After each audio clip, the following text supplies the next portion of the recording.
Triplets can form a polyhedron if the numbers represent the number of faces, vertices and edges respectively. 4, 4 and 5, 6, 8 and 12, 6, 8 and 10, 5, 6 and 8. ಏನು ಹೇಳಿದಾನಂದರೆ ಇಲ್ಲಿ ಟ್ರಿಪ್ಲೆಟ್ಸ್ಗಳು ಕೊಟ್ಟಿದ್ದಾರೆ. ಇಲ್ಲಿ ಈ data ಪ್ರಕಾರ ಇಲ್ಲಿ 4, 4 and 5 ಅಂದರೆ ಅರ್ಥ ಏನು? ಫಸ್ಟ್ ನಂಬರು ಫೇಸನ್ನು, ನೆಕ್ಸ್ಟ್ ನಂಬರು ವರ್ಟೆಕ್ಸನ್ನು, ನೆಕ್ಸ್ಟ್ ನಂಬರ್ ಎಡ್ಜಸ್ಸನ್ನು ರೆಪ್ರೆಸೆಂಟ್ ಮಾಡಿದರೆ ಈ ರೀತಿ ಇರ್ತಕ್ಕಂಥ ಪಾಲಿಹೆಡ್ರನ್ ಇರೋಕ್ಕೆ ಸಾಧ್ಯ ಇದೆಯಾ ಅಂತ. ಅಂದರೆ 4 ಫೇಸ್ಗಳು, 4 ವರ್ಟೆಕ್ಸ್ಗಳು, 5 ಎಡ್ಜ್ಗಳಿರೋಂಥ ಪಾಲಿಹೆಡ್ರನ್, ಅಥವಾ 6 ಫೇಸಸ್, 8 ವರ್ಟಿಸಸ್ ಆ್ಯಂಡ್ 12 ಎಡ್ಜಸ್ ಇರೋ ಥರದ ಒಂದು ಪಾಲಿಹೆಡ್ರನ್ ಇರೋಕ್ಕೆ ಸಾಧ್ಯ ಇದೆಯಾ ಅಂತ. ಸೊ ಹೆಂಗೆ ಫೈಂಡ್ ಔಟ್ ಮಾಡೋದು ಅಂತಂದರೆ, ಪಾಲಿಹೆಡ್ರನ್ ಅಂತ ಬಂದಾಗ ಮತ್ತು ಫೇಸಸ್, ವರ್ಟಿಸಸ್ ಅಂತ ಎಡ್ಜಸ್ ಅಂತ ಬಂದಾಗ ಇಮಿಡಿಯೇಟ್ಲಿ ನಿಮ್ಮ ತಲೆಗೆ ಬರಬೇಕಾಗಿರೋಂಥದ್ದು ಏನು ಅಂತಂದರೆ ಆಯ್ಲರ್ಸ್ ಫಾರ್ಮುಲಾ. ಈ 3 ಕ್ವಾಂಟಿಟಿಗಳನ್ನು ರಿಲೇಟ್ ಮಾಡ್ತಕ್ಕಂಥ ಒಂದು ಫಾರ್ಮುಲಾ ಇದೆ. ಆಯ್ಲರ್ ಕೊಟ್ಟಿರ್ತಕ್ಕಂಥ ಒಂದು ಫಾರ್ಮುಲಾ ಅದೇನು ಅಂತಂದರೆ F plus V equal to E plus 2. F plus V equal to E plus 2. ಇದು ಭಾಳ ಇಂಪಾರ್ಟೆಂಟ್ ಫಾರ್ಮುಲಾ. ಇದು ಯಾವುದಕ್ಕೆ ಸಂಬಂಧಪಟ್ಟಂಗೆ ಅಂತಂದರೆ ಪಾಲಿಹೆಡ್ರನು, ಅದರಲ್ಲೂ ಫೇಸು, ವರ್ಟೆಕ್ಸು ಮತ್ತು ಎಡ್ಜ್ಗಳು ಕೊಟ್ಟಾಗ. ಅಂದರೆ ನಂಬರ್ ಆಫ್ ಫೇಸಸ್ಸು ಮತ್ತು ಇಲ್ಲಿ ಎಫ್ ಅಂದರೆ ಫೇಸಸ್ಸು, ವಿ ಅಂದರೆ ವರ್ಟಿಸಸ್ಸು, ಇ ಅಂತಂದರೆ ಎಡ್ಜಸ್. ಸೊ ಯಾವುದೇ ಒಂದು ಪಾಲಿಹೆಡ್ರನಲ್ಲಿ ಈ ರಿಲೇಷನ್ ಹೋಲ್ಡ್ ಆಗೇ ಆಗ್ತದೆ, ಅದು ಯಾವುದಾದ್ರೂ ಪಾಲಿಹೆಡ್ರನ್ ಆಗಿರಲಿ.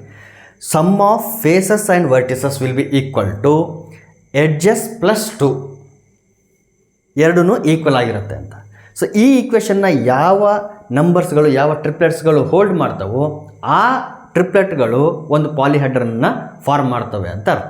ಹಾಗಾಗಿ ಇದು ನಮಗೆ ಯಾವುದನ್ನು, ಯಾವ ಟ್ರಿಪ್ಲೆಟ್ಟು ಪಾಲಿಹೆಡ್ರನ್ನ ಫಾರ್ಮ್ ಮಾಡ್ತದೆ ಅಂತ ಹೇಳೋದಕ್ಕೆ ಡೈರೆಕ್ಟ್ ಮಾಡ್ತಕ್ಕಂಥ ಒಂದು ಈಕ್ವೇಷನ್ ಇದು.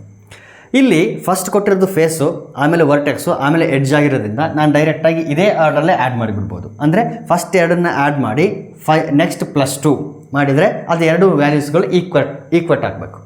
ಆ ರೀತಿ ಇದ್ದರೆ ಆ ಟ್ರಿಪ್ಲೆಟ್ಟು ಪಾಲಿಹೆಡ್ರನ್ನ ಫಾರ್ಮ್ ಮಾಡ್ತದೆ. ಈಗ ಫಸ್ಟ್ ಆಪ್ಷನ್ ತೊಗೊಳ್ತೀನಿ, F plus V that is 4 plus 4 equal to E plus 2 ಆಗಬೇಕು. ದಟ್ ಈಸ್ 5 ಪ್ಲಸ್ 2 ಆಗುತ್ತಾ ನೋಡಬೇಕು. ನಾನು ವೆರಿಫೈ ಮಾಡ್ತಾ ಇದ್ದೀನಿ. 4 ಪ್ಲಸ್ 4 8 ಆಗುತ್ತೆ, ಬಟ್ ಇಲ್ಲಿ 5 ಪ್ಲಸ್ 2 7 ಆಗುತ್ತದೆ, which is not equal. Therefore first option not possible. ಆ ರೀತಿ ಒಂದು ಪಾಲಿಹೆಡ್ರನ್ ಇರೋಕ್ಕೆ ಸಾಧ್ಯ ಇಲ್ಲ ಅಂತ. 6, 8, 12 ನೋಡೋಣ. F plus V 6 plus 8 equal to 12 plus 2 E plus 2. 8, 6, 14 equal to 12, 2, 14. Yes, so equate ಆಯಿತು. Therefore second option correct. ಈಗ 3 ಮತ್ತು 4 ಅಲ್ಲ ಅಂತ ಪ್ರೂವ್ ಮಾಡಬೇಕಲ್ಲ, ಸಿಕ್ಕಿದೆ, ಅದು ಕರೆಕ್ಟೇನೆ. ಈಗ ಇವೆರಡು ಆ್ಯಕ್ಚುಲಿ ನಾಟ್ ಈಕ್ವಲ್ ಬರಬೇಕು. ಇದು ಕರೆಕ್ಟಾಗಿದೆ ಅಂತಂದರೆ ಇವೆರಡು ನಾಟ್ ಈಕ್ವಲ್ ಬರಬೇಕು. ಒಂದು ಸರಿ ಚೆಕ್ ಮಾಡಿಬೇಡ. 6 ಪ್ಲಸ್ 8 ಎಷ್ಟು ಬರುತ್ತೆ? ಅಲ್ಲಿಗೆ 14 ಬರುತ್ತೆ. ಬಟ್ ಇಲ್ಲಿ 10 ಪ್ಲಸ್ 2 12 ಬರ್ತದೆ. It is not equal. Therefore option 3 wrong. ಅದೇ ರೀತಿ ಇವೆರಡನ್ನ ಆ್ಯಡ್ ಮಾಡಿದ್ರೆ 5 ಪ್ಲಸ್ 6 ಅಂತಂದರೆ 11 ಬರುತ್ತೆ.